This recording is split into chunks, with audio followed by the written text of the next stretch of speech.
कौन से पुत्र या पुत्री की मृत्यु माता पिता से पहले हो जाती है। प्रिय श्रोतागणों, इस प्रकार की घटनाएं अक्सर हमें देखने को और सुनने को मिलती रहती है कि किसी पिता के सामने उसके जवान पुत्र की मृत्यु हो जाती है। किसी पुत्र ने अपने माता पिता को इतना दुख दिया कि इतना दुख शायद कोई शत्रु भी नहीं देता। आखिर ऐसा क्यों होता है? आइए जानते हैं इस कहानी के माध्यम से कि पिता से पहले पुत्र की मृत्यु क्यों हो जाती है। एक समय की बात है, हिमालय पर्वत के शिखर पर पक्षियों की एक विशाल सभा लगी हुई थी और उन समस्त पक्षियों में आपस में कुछ ज्ञान चर्चा चल रही थी। कुछ पक्षी प्रश्न कर रहे थे और उनमें से जो ज्ञानी पक्षी थे वे उन प्रश्नों के उत्तर देते थे। ज्ञान चर्चा होते होते एक प्रश्न ऐसा खड़ा हो गया जिसे सुनकर के सारे पक्षी सोच में पड़ गए और वह प्रश्न यह था कि मृत्यु लोक में कुछ पुत्रों की मृत्यु पिता से पहले क्यों हो जाती है और कुछ पुत्र माता पिता को दारुण दुख क्यों देते हैं। ऐसा क्यों होता है? जिस पिता की आंखों के सामने ही उसके जवान पुत्र की मृत्यु हो जाए, उस पिता को कितना दुख होता होगा। होना यह चाहिए कि पहले पिता की मृत्यु हो और पुत्र की पिता का दाह संस्कार करे, लेकिन कई बार कुछ अभागे पिता को अपने हाथ से अपने पुत्रों का अंतिम संस्कार करना पड़ता है। ऐसी स्थिति में एक पिता जीवित ही मृत्यु के समान कष्ट भोगता है। कई बार कुछ बेटे अपने माँ बाप के साथ शत्रु जैसा व्यवहार करते हैं, उन्हें मारते पीटते हैं, उनकी देख रेख नहीं करते, उन्हें तन्हा छोड़ देते हैं। प्रिय श्रोताओं, समस्त पक्षियों में यही चर्चा चल रही थी। किसी के समझ में नहीं आ रहा था कि आखिर ऐसा होता क्यों है। विषय बहुत ही महत्वपूर्ण था। तभी पक्षीराज गरुड़ का उस सभा में आगमन होता है। पक्षीराज गरुड़ एक बूढ़े गिद्ध का रूप धारण करके आते हैं और एक जगह पर बैठ जाते हैं। सभी पक्षियों ने खड़े होकर के उनका अभिवादन किया। गरुड़ जी कहने लगे कि हे पक्षियों, आखिर आपके बीच में किस बात पर चर्चा चल रही है, किस बात को लेकर आप इतनी उलझन में हैं। तब उनमें से एक पक्षी खड़े होकर के कहता है, गिद्ध महाराज, हम यह जानना चाहते हैं कि हमारे बीच में आज का जो संवाद है वह यह है कि पिता से पहले पुत्र की मृत्यु आखिर क्यों हो जाती है। तो पक्षीराज गरुड़ कहने लगे कि हे पक्षियों, सनातन धर्म शास्त्रों के अनुसार आपका यह जीवन पिछले जन्म पर आधारित होता है और यह भी जरूरी नहीं है कि पूरा जीवन ही पिछले जन्म पर आधारित हो, लेकिन पिछले जन्म का हमारा कुछ हिसाब किताब अगर बाकी रह जाता है तो वह हमें इस जन्म में पूरा करना पड़ता है। प्रिय श्रोताओं, पहले हमें यह समझना होगा कि हमारा कर्म ही हमारी गति तय करता है, अर्थात आपके द्वारा किया गया कर्म ही आपके भविष्य को निर्धारित करता है। गरुड़ कहते हैं, हे पक्षियों, कर्म भविष्य को निर्धारित करता है और कर्म 4 प्रकार के होते हैं। नंबर 1 संचित कर्म, नंबर 2 प्रारब्ध कर्म, नंबर 3 आगामी कर्म और नंबर 4 वर्तमान कर्म। इन चारों कर्मों का अलग अलग फल होता है। इनमें से जो संचित कर्म होते हैं वह हमारे अगले जन्म में हमारे साथ रहते हैं और उन्हीं कर्मों का फल हमें कभी कभी दुख और सुख के रूप में भोगना पड़ता है। मृत्यु के बाद यह भौतिक शरीर को नष्ट हो जाता है, लेकिन जो सूक्ष्म शरीर होता है वह जन्म जन्मांतर तक आत्मा के साथ जुड़कर रहता है और हमारे जितने भी सगे संबंधी होते हैं वे सभी किसी न किसी कारणवश हमारे साथ आते हैं। कभी किसी जन्म में, कभी किसी जन्म में वे सब हमारे कर्म का हिसाब चुकाने के लिए अलग अलग रूपों में आते हैं। बूढ़े गिद्ध की बात सुनकर समस्त पक्षी कहने लगे, हे पक्षीराज, आपकी यह बात हमारी समझ से परे है, थोड़ा और सरल भाषा में हमें समझाइए। तो पक्षीराज कहने लगे, हे पक्षियों, ध्यान से सुनिए, मैं तुम्हें एक अद्भुत और रहस्यमय कथा सुनाता हूँ। इस कथा के माध्यम से आपको यह जवाब मिल जाएगा कि पुत्र की मृत्यु पिता से पहले क्यों हो जाती है। सभी पक्षी चुपचाप बैठ जाते हैं और पक्षीराज गरुड़ कथा सुनाना प्रारंभ करते हैं। गरुड़ कहने लगे, हे पक्षियों, एक गांव में एक किसान रहता था। उसके परिवार में उसकी पत्नी और एक लड़का था। कुछ सालों के बाद किसान की पत्नी की मृत्यु हो जाती है। जिस समय किसान की पत्नी की मृत्यु हुई थी उस समय लड़के की उम्र मात्र 10 साल की थी। तब किसान ने अपनी दूसरी शादी कर ली। उसके बाद किसान की दूसरी पत्नी से भी एक पुत्र पैदा होता है। संयोगवश किसान की दूसरी पत्नी की भी मृत्यु हो जाती है। तब किसान अपने दोनों बेटों के साथ अकेला रह जाता है। कुछ समय बाद किसान को जो बड़ा बेटा था, जो पहले वाली पत्नी से पैदा हुआ था, जब वह विवाह के योग्य हो जाता है तो किसान ने बड़ी धूमधाम से अपने बेटे का विवाह कर दिया। धीरे धीरे कुछ समय बाद किसान बीमार पड़ जाता है।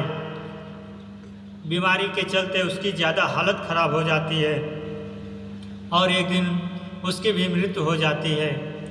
किसान का जो छोटा बेटा था, जो उसकी दूसरी पत्नी से पैदा हुआ था, वह अपने सौतेले भाई के साथ रहने लगता है। बड़ा भाई अपने छोटे भाई को बड़े प्रेम से रखता है। धीरे धीरे समय गुजरता चला गया। एक दिन किसान का छोटा लड़का बीमार हो जाता है। तब उसकी हालत ज़्यादा खराब रहने लगी। बड़े भाई ने कुछ आसपास के वैद्य से उसका इलाज करवाया, परंतु उसे कोई राहत नहीं मिली। बूढ़ा गिद्ध कहता है, पक्षियों ध्यान से सुनना, बड़ी ही अद्भुत कहानी है कि किन कर्मों से पिता से पहले पुत्र की मृत्यु हो जाती है। जब बड़े भाई ने अपने छोटे भाई का कई वैद्य हकीम से उपचार कराया, परंतु उसकी हालत में कोई सुधार नहीं हुआ। छोटे भाई की दिन प्रतिदिन तबीयत बिगड़ती जा रही थी। काफ़ी धन भी छोटे भाई के इलाज में खर्च हो चुका था। इलाज कराते कराते बड़ा भाई अब थक चुका था। एक दिन बड़े भाई ने अपनी पत्नी से सलाह की, यदि मेरा छोटा भाई जो सौतेला माँ से उत्पन्न है, अगर यह मर जाए तो हमें इसके इलाज के लिए पैसा खर्च नहीं करना पड़ेगा और जायदाद भी आधा हिस्सा हमें नहीं देना पड़ेगा। इसके हिस्से की सारी ज़मीन जायदाद फिर हमारी हो जाएगी। अपने बड़ी भाई की जान से ज़्यादा प्यारी उसके बड़े भाई को अपनी धन दौलत और भाई की धन दौलत लग रही थी। तभी तो कहते हैं, ना बाप बड़ा और ना भैया, सबसे बड़ा रुपया। पति का सुझाव उसकी पत्नी को भी बहुत अच्छा लगा। तब उसकी पत्नी कहती है, अजी हम ऐसे मार भी तो नहीं सकते। यदि इसे मार दिया तो लोग समझेंगे कि हमने लालचवश इसे मार डाला है। क्यों ना हम यह काम किसी वैद्य से करवाएं। आप जाओ और किसी वैद्य को लालच देकर उससे कहो कि इसे दवाई के बदले जहर देकर मार दें। इससे किसी को पता भी नहीं चलेगा और कोई रिश्तेदार भी हम पर शक नहीं करेगा। सब लोग कहेंगे कि यह बीमार था इसीलिए बीमारी से मृत्यु हो गई। बड़े भाई ने पत्नी की बात मान ली और मन में विचार करने लगा कि यदि किसी से बात की जाए तो हमारा काम बन जाए। फिर क्या था, बड़े भाई ने ऐसा ही किया। उसे कोई निकट का घनित वैद्य मिल गया। वह वैद्य पैसे का बड़ा लालची था। जब बड़े भाई ने उस वैद्य से बात की कि मुझे मेरे छोटे भाई को जहर देकर मरवाना है, वैद्य जी पहले तो हिचके, लेकिन जब किसान के बड़े बेटे ने वैद्य को 1000 मुद्राओं का लालच दिया तो वैद्य यह काम करने को राजी हो जाता है। उसका छोटा भाई बीमार तो रहता ही था। वैद्य उसका उपचार करने के बहाने से उसे देखने के लिए आता है और उसका इलाज करने के बहाने उसे जहर देकर चला जाता है। जहर के प्रभाव से तत्काल उसकी मृत्यु हो जाती है। अपने छोटे भाई की मृत्यु पर वे दोनों पति पत्नी बहुत खुशी मनाते हैं। सोचने लगे, अब तो रास्ते का कांटा निकल गया। इसके हिस्से की सारी जमीन जायदाद पर अब हमारा अधिकार हो गया है। वे दोनों बहुत प्रसन्न होते हैं। और याद रखना भक्तगणों, जो खुशी दूसरों के दुख की बुनियाद पर होती है, जो धन दूसरों की हिंसा करके कमाया जाता है, वह धन कभी आपको सुखी नहीं दे सकता है, सुख नहीं दे सकता है। और जो लोग दुख देकर सुख पाने की कामना करने वाले होते हैं, उनके यहाँ एक दिन महाभयानक दुख आता है। बूढ़ा गिद्ध कहता है, हे पक्षियों, इस प्रकार बड़े भाई ने अपने छोटे भाई को मार डाला और उसकी सारी धन संपत्ति पर अपना अधिकार जमा लिया। किसी रिश्तेदार को भी इस बात का संदेह नहीं हुआ रिश्तेदार तो यह सोच रहे थे कि यह कितना अच्छा भाई है, अपने सौतेले भाई का कितना उपचार कराया, कितनी देखभाल की, कितनी सेवा की, पर बेचारा उसे बचा नहीं सका। क्या करता, रोग ही ऐसा असाध्य था, बेचारे की मृत्यु हो गई। दुनिया वालों को क्या पता था कि वह मरा नहीं बल्कि उसे मारा गया है। बड़ा भाई पूरे विधि विधान से उसका अंतिम संस्कार भी कर देता है। धीरे धीरे समय निकलता चला गया। फिर गिद्ध कहता है, हे पक्षियों, कुछ महीनों के पश्चात उस किसान के बड़े लड़के की पत्नी को एक लड़का पैदा होता है। बेटे की खुशी में दोनों पति पत्नी बहुत प्रसन्न होते हैं। बड़ी धूमधाम से उस लड़के का जन्मदिन मनाया जाता है। पूरे नगर में मिठाइयाँ बांटी जाती हैं और बड़े ही लाड़ प्यार से अपने उस पुत्र का पालन पोषण करने में लग जाता है। कुछ वर्षों में वह लड़का जवान हो जाता है। उन्होंने अपने लड़के की एक सुंदर सी कन्या को देख कर के शादी कर दी। बड़ी धूमधाम से किसान ने अपने बेटे का विवाह किया। बेटे की शादी में खूब धन खर्चा किया। बेटे की बहू जब घर में आ जाती है तो वह लड़का कुछ दिनों के बाद अचानक से बीमार रहने लगता है। माँ बाप ने उसके इलाज के लिए बहुत से वैद्य बुलाया, बड़े बड़े डॉक्टरों को बुलाया और उसका इलाज कराने लगे। जिसने जितना पैसा मांगा उसको उतना पैसा दिया गया।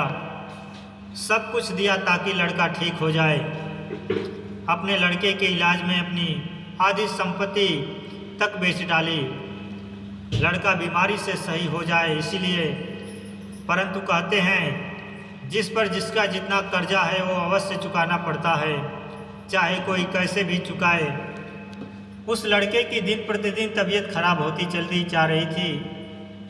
लड़का बीमारी के कारण मरने की कगार पर आ गया। शरीर बहुत ज़्यादा कमज़ोर हो गया था। मात्र अस्थि स्पंज शेष रह गई थी। लड़के को चारपाई पर लेटा रखा था और उसका पिता अपने कुछ रिश्तेदारों के साथ और अपनी पत्नी के साथ अपने पुत्र की दयनीय हालत देखकर दुखी होकर के उसकी तरफ देख रहा था। अपने रिश्तेदारों से कह रहा था कि यह क्या हुआ, मेरा इकलौता पुत्र है, भगवान ने मुझे किस बात की सज़ा दी है। देखिए श्रोताओं, उसी समय वह लड़का बोल उठा। लड़के ने अपने पिता से बोला कि भाई, अपना हिसाब साफ हो गया है, बस आप कफन और लकड़ी का हिसाब बाकी है, उसकी तैयारी कर लो। यह सुनकर के उसके पिता ने सोचा कि लगता है बीमारी के कारण लड़के का दिमाग भी ठीक से काम नहीं कर रहा है। देखो ना, मैं इसका बाप हूँ और यह मुझे भाई कहकर बुला रहा है।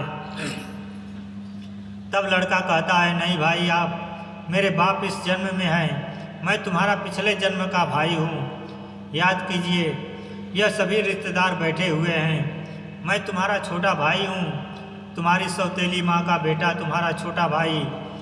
जिस संपत्ति के लिए आपने मुझे जहर देकर मरवाया था, अब वही संपत्ति बिककर मेरे इलाज में लग चुकी है। आपके ऊपर मेरा जो धन था वह मैं धीरे धीरे अपने इलाज में लगवा चुका हूँ।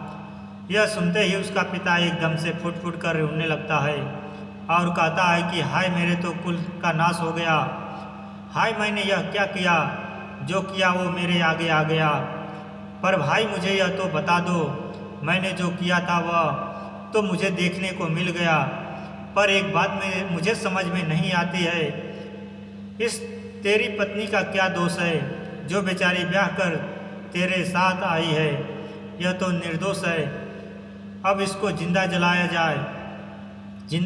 जाएगा।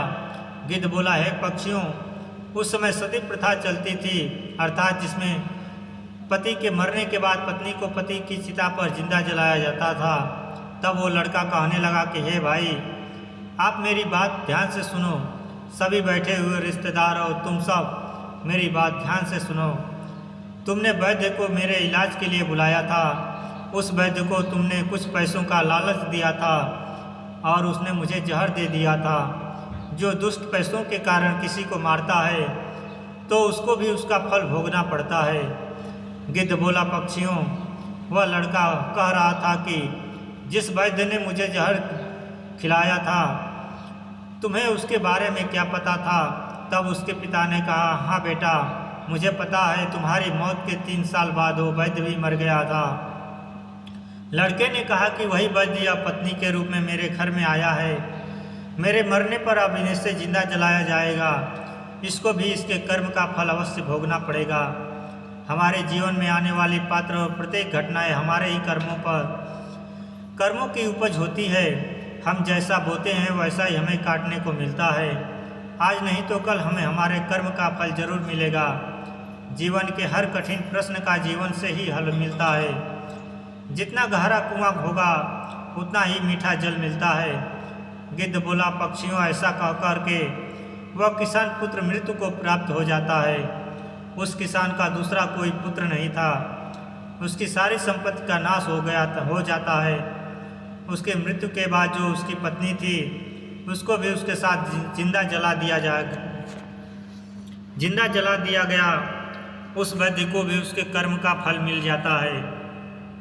जिसने लालच उस किसान पुत्र को जहर दिया था वह वैद्य मरकर उसकी पत्नी बना था। उसे भी मृत्यु के महाभयंकर कष्ट से होकर गुजरना पड़ा। इधर गिद्ध पक्षियों से कहता है, इस दुनिया में 4 प्रकार के पुत्र होते हैं और जो काम उसने किया है उन कर्मों का भुगतान भी किया जाता है। यह बात सुनकर के पक्षी कहने लगे कि 4 प्रकार के पुत्र कौन से होते हैं। तब पक्षीराज गरुड़ कहते हैं कि हे पक्षियों, शास्त्रों में 4 प्रकार के पुत्र बताए गए हैं। पहला पुत्र होता है ऋणानुबंध, दूसरा पुत्र होता है शत्रुपुत्र, तीसरा पुत्र होता है उदासीन और चौथा पुत्र होता है सेवक। ध्यान रखिए, जो पहले 2 पुत्र हैं ऋणानुबंध पुत्र और शत्रुपुत्र, ये दोनों पुत्र आपके कर्मों के अनुसार ही आपके घर में जन्म लेते हैं तो इनकी मृत्यु पिता से पहले हो जाती है। अगर किसी पुत्र के मृत्यु पिता से पहले हो जाए तो समझ लेना कि वो ऋणानुबंध और शत्रुपुत्र पैदा हुआ है। प्रचलित मान्यताओं के अनुसार यदि आपने अपने पूर्व जन्म में किसी को किसी भी प्रकार का दारुण दुख पहुंचाया है और वह व्यक्ति आपसे किसी भी तरह का बदला लेना चाहता है, लेकिन वह किसी कारणवश बदला नहीं ले पाया क्योंकि वो कमज़ोर था और वह इसी तरह से तड़प कर मर जाता है, तो निश्चित मानिए वह व्यक्ति इस जन्म में आपका पुत्र बनकर लौटेगा और फिर वह अपना बदला पूरा जरूर करेगा और आपका अपने ही पुत्र की मृत्यु देखनी पड़ेगी। जरा सोचिए, अगर किसी के सामने अपने पुत्र की मृत्यु हो जाए तो उस पिता को कितना असहनीय दुख होता है। इसका मतलब यह होता है कि यदि आपका पुत्र आपको मृत्यु तुल्य कष्ट दे रहा है तो समझ लेना कि आपके पिछले जन्म का वह शत्रु हो सकता है या वह व्यक्ति हो सकता है जिसको आपने कभी मृत्यु तुल्य कष्ट दिया होगा।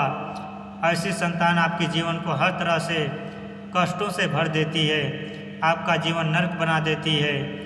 ऐसी संतान आपको मारती है, सताती है, आपके धन संपत्ति को कुकर्म के माध्यम से बर्बाद कर देती है और एक दिन आपको भीख मांगने पर मजबूर कर देते हैं।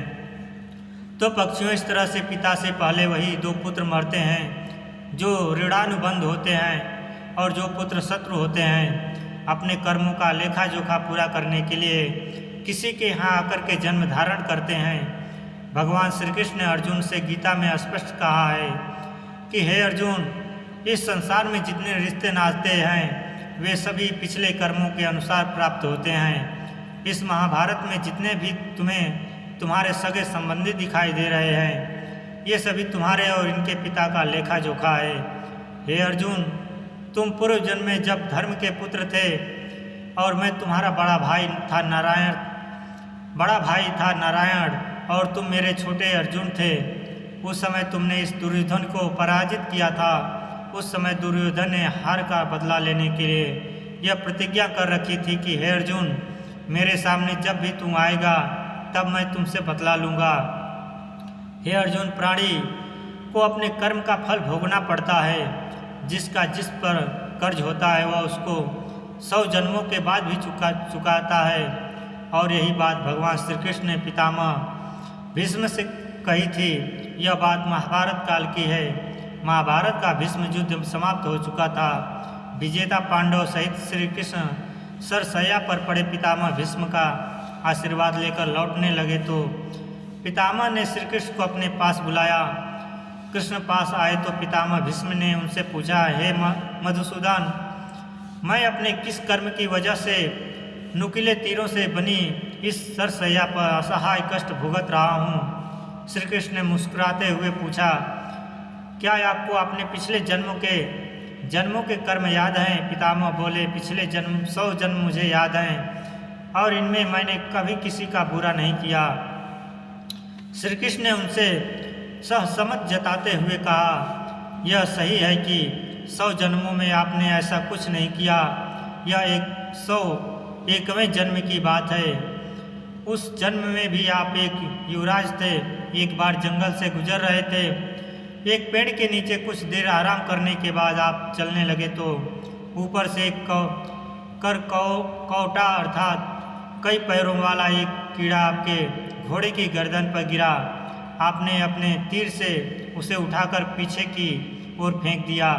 वह करकैटा पीछे बैर की कटीली टहनी पर पेड़ के बल गिरा। बैर के कांटे उसकी पीठ में धंस गए। बेचारा करकैटा कांटों से निकलने की जितनी ही कोशिश करता, कांटे उसे उतना कष्ट देते। करकैटा उसी अवस्था में कई दिन जीवित रहा। उसकी तकलीफ आपके नाम दर्ज हो चुकी थी, लेकिन आपके पुण्य कर्म इतने प्रबल थे कि वह पाप फलित नहीं हो पा रहा था। इस बात को सुनकर भगवान श्री कृष्ण के से पितामह बोले, फिर आज क्यों? पितामह के इस सवाल पर श्री कृष्ण ने उन्हें बताया, दुर्योधन की सभा में जब द्रौपदी का चिरहरण हो रहा था तब आप उसे बचाने में समर्थ थे। इसके बावजूद भी आपने दुर्योधन को रोकने की कोई कोशिश नहीं की। इससे आपका सारा पुण्य छीड़ हो गया और 101वें जन्म पहले के इस पाप को फलित होने का मौका मिल गया। जब हम जन्म लेते हैं या फिर जब हम गर्भ में रहते हैं, तब हम उस ईश्वर से यही प्रार्थना करते हैं कि इस पूर्व जन्म के बंधन से इस बार हमें मुक्त करें। इस बार जन्म लेने के उपरांत हम अच्छे कर्म करेंगे, लेकिन जन्म लेने के उपरांत हम उन बातों को भूल जाते हैं, मोह माया के वश में हो जाते हैं। कर्म के फल कभी न कभी मिलते ही हैं। इसीलिए पृथ्वी पर निवास करने वाले प्रत्येक प्राणी व जीव जंतु को कर्म का फल भोगना ही पड़ता है और कर्मों के अनुसार ही जन्म होता है।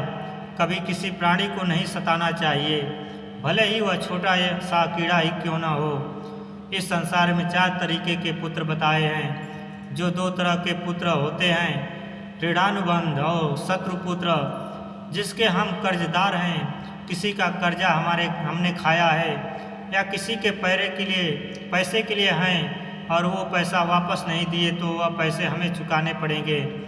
यदि इसी जन्म में चुका दिए तब तो वह बहुत अच्छा है, और यदि वह दूसरे जन्म में चले गए तो आपको भी यही दारुण दुख झेलने पड़ेंगे। वह पुत्र के रूप में जन्म लेगा या का भाई के रूप में जन्म लेगा या आपके प्रिय किसी सगे संबंधी के रूप में जन्म लेगा, या फिर आप गधा बनेंगे या बैल बनेंगे या कुत्ता बनेंगे, और किसी न किसी रूप में आप उन पैसों को चुकाएंगे। आपको कर्ज तो जरूर चुकाना पड़ेगा। यही शाश्वत विधान है, यही प्रकृति का नियम है। हर क्रिया की प्रतिक्रिया जरूर होती है। और जो दूसरे तरीके का पुत्र होता है, शत्रु पुत्र, वह भी आपसे बदला नहीं छोड़ेगा। आपके पास कोई गरीब रहता है, कोई कमज़ोर रहता है और आप ताकतवर हैं, उस पर आप अपना बल प्रयोग कर रहे हैं, उसे मृत्यु के समान यातनाएं दे रहे हैं, तो यह यातना उसकी आत्मा सहेगी। वो कभी मौका मिलने पर आपको उतनी भयंकर यातनाएं देगा और आप यातनाओं से आहत हो जाएंगे, चाहे वह पुत्र के रूप में दे, पिता के रूप में दे या पत्नी के रूप में। इस प्रकार से पहले वाले 2 पुत्रों की मृत्यु पिता से पहले हो जाती है और बाकी के 2 पुत्र होते हैं उदासीन और सेवक, उनकी मृत्यु पिता के बाद होती है। यह वह पुत्र होते हैं जो आपकी बहुत सेवा करते हैं, क्योंकि आपने पिछले जन्म में अच्छे कर्म किए थे। यानी कि पिता पुत्रों की मृत्यु नहीं देखता है। तो हमेशा हमें ध्यान रखना चाहिए कि किसी का कुछ भी उधार या उपकार हम ना लें।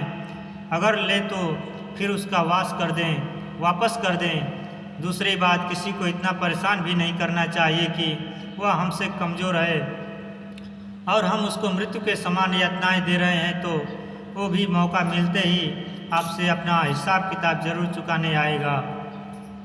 अब तो आप समझ ही गए होंगे कि कौन से पुत्रों की मृत्यु पिता से पहले हो जाती है और कौन से पुत्र माँ बाप के कष्ट देने के लिए आते हैं।